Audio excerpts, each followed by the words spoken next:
negotiate informally or formally. If the informal negotiations don't work and you want to go back to formal negotiations, we have all the regulatory hoops. You need 4 months, but it's always best to have 6 months because you don't know how the negotiations go. So No matter what, I've got to get the capital plan ready within the next few weeks. Ken? I know that the rest of the commission is not here, but I think that the amount of work and expense that goes into forming a 501c3 would be a heck of a lot less than the amount of legal fees that would go into opposing a First Amendment free speech claim that the town would face because we don't want the KKK or neo-Nazis to broadcast on our stations, where if we are a town entity, we cannot stop such organizations from doing that. But if you're a 501c3, obviously you can control the speech that occurs on there. And in addition, I would say that because every other town in the state and city in the state, except for one pretty much, has a 501c3, I think that we could probably Google 501c3 formation documents and just change the name of the town to Templeton and would have it ready for review in an hour or two. Enough, yeah. Now, I mean, it would take work to send it off to the IRS. It has to get approved the whole 9 yards, but... Getting the tax exempt status is going to probably be the thing that takes the longest. Right, so putting together the documents. Right. Yeah, no, I did one of those about 20 years ago, and I don't remember it being all that difficult.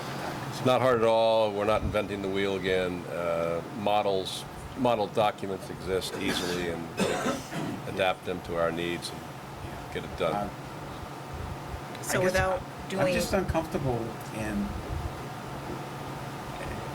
creating this position, and I'm sure there's going to be questions about funding, and you know, if we can do this as a nonprofit, I think we'd be so much better off. And also Comcast in the negotiations is going to be asking questions like this. You know, are you a shoestring operation, or have you formalized it, and do you have, you know, what the standard typically is in other communities? So,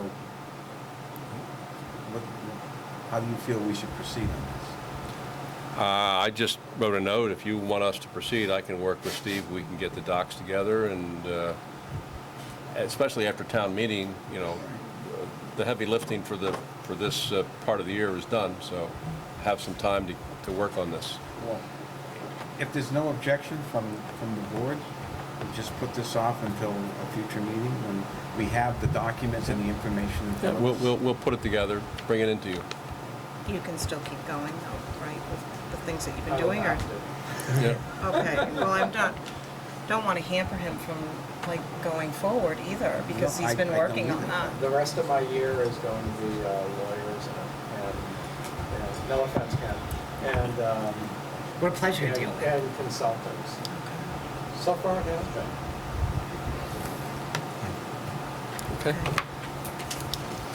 Thank you. All right. Thank you. Okay. Chief, you want to talk to us about the police station? Yes, basically what this is I would like the board to support putting an addition on the police station. Go forward and research it and bring it back to the board. Well, I don't know how the rest of the board feels, but certainly if you want to research it and bring a plan back, we'll look at it, but beyond that, without knowing more specifics. The reason why I didn't want the board to be hearing through the grapevine that I was looking into doing an addition on the building and then having come to me and say, what are you doing? So this way I wanted to present it to the board that I would like to pursue putting an addition on the police station. Anybody on the board have any comments or questions of the chief? Will there be a $500,000 feasibility study involved? No, okay. Just like 300,000. Okay, just, yeah. All I would be looking for, this is just, you know, throwing out what I was brain busting, is a 40 by 40, 40 by 60, two-story addition off the back of the building. I'm not looking for a Taj Mahal. I'm looking for something that's adequate, is not gonna break the town, but will bring the police station up to the required needs that it needs to serve the town. I welcome anybody to come and view the police station and give me an honest opinion and feel that it's adequate. We just need a little more space, and something like this could be at least a 30-year fix, and it's not a temporary fix. It's something that would be there and be lasting.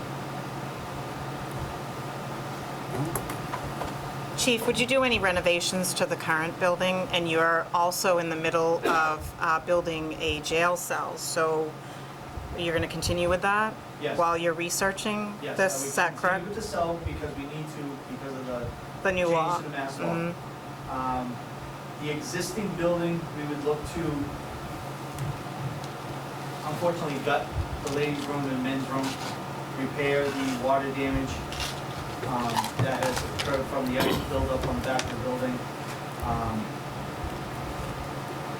Fix the front access handicap ramp, that would be one of the things, a new entranceway, and then reside the building to match the new building, and pretty much that would be.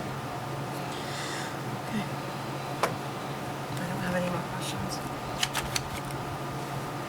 Well, do you want to take a vote to authorize the chief to do it, or you just want to get more information? A vote of support. I support you. Do you want a vote of support? I make a motion that we support the chief in moving forward with the plan. I second that motion. Thank you. Moved and seconded. Any other questions, comments? Mr. Smart? I'd like to go 100% with it, give him a dollar figure, if he can get that number, do it. Well overdue, I mean, how long are we gonna play with a school? What, are we I gonna say think, anything to the I police think we station? all agree, you know, the devil's in the details. When we see a plan and Need we a can look plan. at a dollar cost and figure out how we're gonna do it, I'm sure everybody here is in support.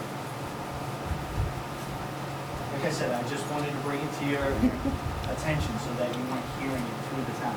Haven't heard anything negative at the gym, chief, so.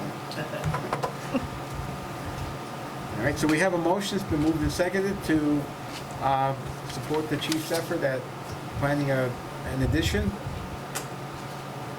Diane? Yes? Ken? Yes. Julie? Yes. And I vote yes, it's unanimous. All right, we've got Mr. Kaplos here. There he is.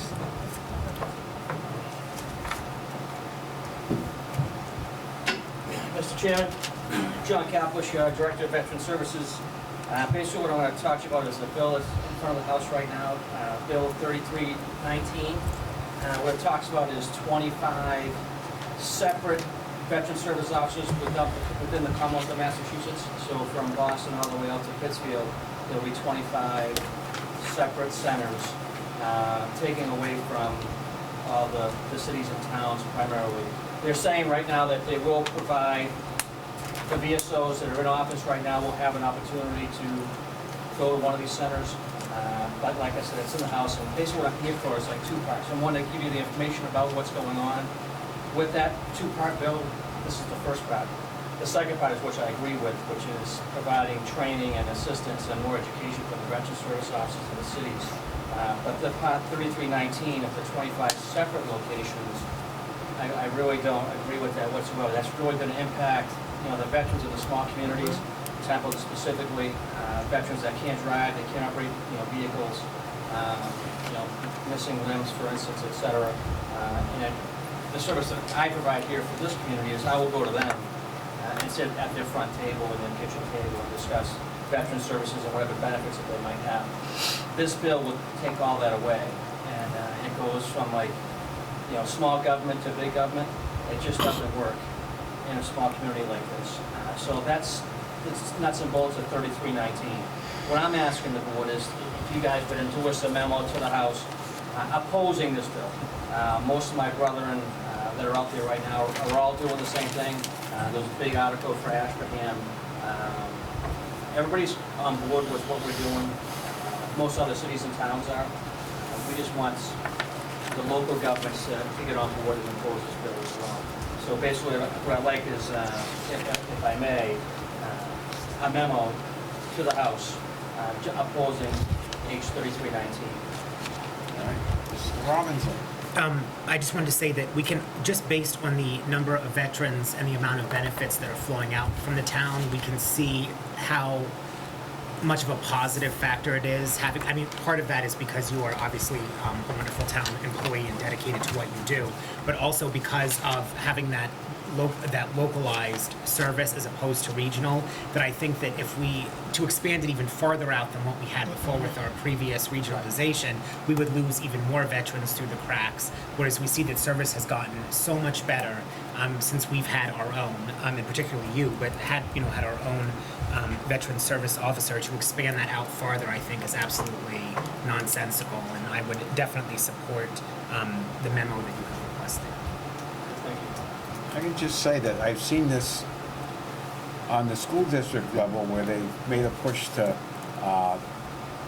eliminate the small regional districts and make bigger districts. Right. And I've also seen it at the housing authority level where they want to eliminate the boards and have regional centers administering that. And I think that the people that lose in that are the people that are consuming the services. Yeah, but the people that are gonna benefit from the service will definitely lose. Not to mention funding too, I think there's a lot of, I don't know if there's any hidden agendas, but it's like politics and government, so I don't wanna get involved, but if the 25 senators do stand up, which I don't think it's gonna pass anyways, but if they say it does stand up, and that is something that's processed through the House, where is the money coming from? The state's already in a deficit, so that has to come from state money. My thought process is they're gonna go back to the cities and towns and say, hey, pony up, you guys need to, depending on by capita, how much money each town city's gonna pay, but, who's ever in that region, that 25, or that one of the 25, say Templeton's in that, one of, say there's 40 cities and towns in that 25 office, and there's 3 VSOs that work there. Well, I'm sure that each city and town will have to pony up a little bit to make sure they run that, and then who's gonna pay the salary of the veteran service officer? Does that come from the state? Does that come from the cities and towns as almost like a district? Nobody knows. I mean, I've read, 3319, I've read it, and nothing really, it's really bad. It's really bad. I make a motion that we write a letter opposing this bill in support of what Mr. Kaplis is asking, and send that to the House. And I will second that, if my fellow selectwoman would be amenable to changing her amendment to also authorize a memo to Susanna Lee and Oh, Bobby, asking absolutely. them, sending personal letters to them as well, asking them to similarly oppose the. I so amend. Yep, and second. All right, any further discussion? Hearing none.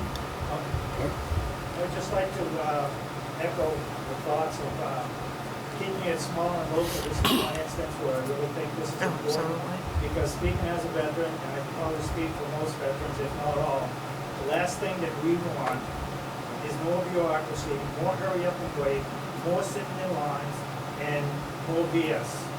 We have a local agent who's a veteran. His picture's been in the paper, he's stable, he has a service dog. I believe most vets are comfortable going to him and approaching him, because a lot of veterans are first ones volunteer, and they're the last ones to say, hey, give me, I need this, I need that. I think they're more comfortable. I think that's part of the reason we've seen an uptick in more money being spent on the veterans, so. You're preaching to the choir, Jeff. We have a motion's been made and seconded. Diane? Yes. Ken? Yes. Julie? Yes. And chair votes yes, that's unanimous. Thank you, John. And we go to Selectmen's comments. Diane, anything you want Nope, I have nothing. to, Ken? Just 2 quick things. One, even though it's not a town event, it benefits the school and other entities. I was out and about for the yard sale on Saturday, and I thought there was a lot of turnout. There was it was hard to find parking, and I didn't get a ticket, so that's good. I appreciate that. And then the other item is to not forget about annual town meeting Oh, on right. Saturday. It starts at, I think we 9 did a.m. 9 a.m. I don't know who suggested that, no. But, so 9 a.m., be sure to be out there and vote. I'm not sure if we know who the town moderator is yet. Yep, we don't. Oh, we do? Nope. Bergeron, I believe, isn't it? Has he agreed to do it? I don't know, last, He had the highest number of votes, Yeah, at the highest 4. number. Yeah, 4. but you have to uh, have 7. Oh, no, yeah. 5. You have to have 5. Yeah, so we're probably appointed town meeting. So, yeah, so come on Saturday and find out who the town moderator will be. He's sick. Julie, Sick. anything? I think he had said he would All have. right, I want to thank Julie Farrell for her service. I want to welcome Julie Richards. I had a chance to talk to Julie a little bit, and I'm looking forward to working with her. And I especially want to thank Ken for his leadership and all he's done for the board in his time here. Thank you. Okay, that's it. Do we have a motion to adjourn? You have a motion to adjourn. Second. Second. Diane, Yes. Ken, Yes. Julie. Yes. Chair votes yes, we're adjourned. I'm not doing, I even sent me a message today, and I was like, I'll see how the spirit moves me. I was like, oh, spirit said heal. You guys are too quick for my writing with your motions.